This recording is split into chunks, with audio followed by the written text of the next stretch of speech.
Welcome back, everyone, to our discussion today on the art of self-care and the importance of prioritizing our well-being. I'm joined by our wonderful panel, consisting of Sarah, John, and Lisa. Let's dive right into the topic. Self-care has become a buzzword in recent years, but what does it truly mean to each of you? How do you define self-care in your own lives? For me, self-care is all about taking intentional actions to nurture my physical, mental, emotional, and spiritual well-being. It means listening to my needs and making choices that prioritize my overall health and happiness. Absolutely, Sarah. Self-care is about recognizing and meeting our own needs. It's about carving out time for activities that recharge us and bring us joy. It's also about setting boundaries and saying no when necessary. I couldn't agree more.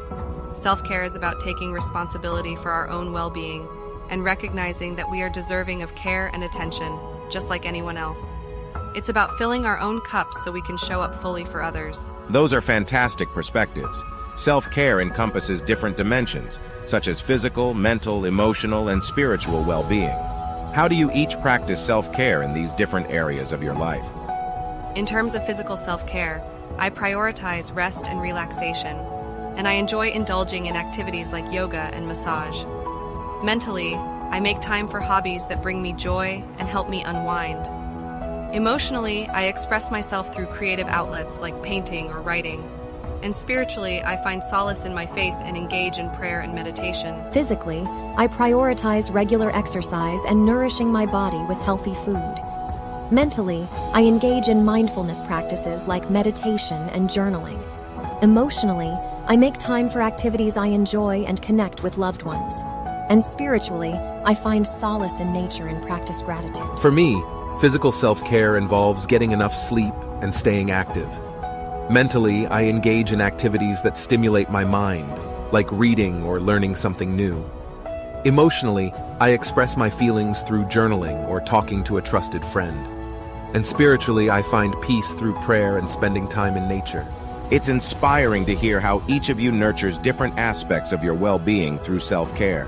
Let's talk about the barriers that often prevent people from practicing self-care. What are some common obstacles, and how have you overcome them? Time is a big barrier for many people.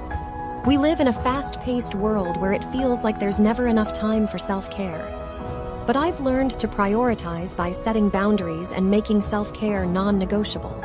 It's about making time for what truly matters. I agree, Sarah. Another barrier is guilt.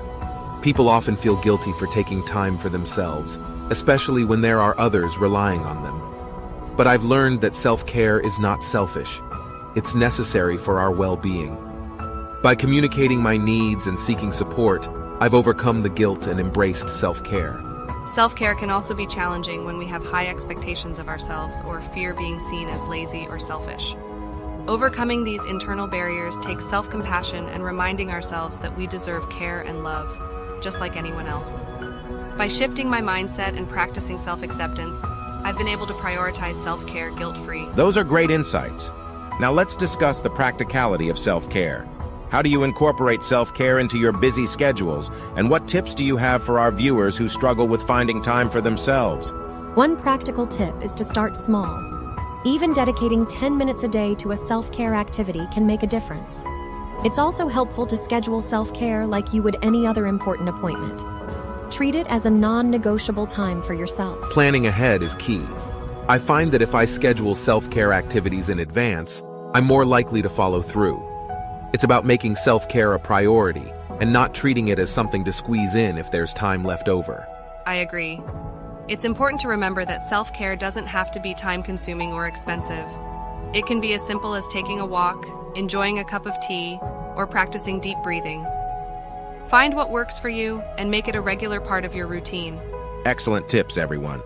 As we wrap up, what final thoughts or messages would you like to share with our viewers about the art of self-care and prioritizing their well-being? Don't wait until you're completely burnt out to start practicing self-care. It's an ongoing journey of self-discovery and self-nurturing. Start small, be consistent, and remember that self-care is an investment in your overall well-being. Embrace self-care as a non-negotiable aspect of your life.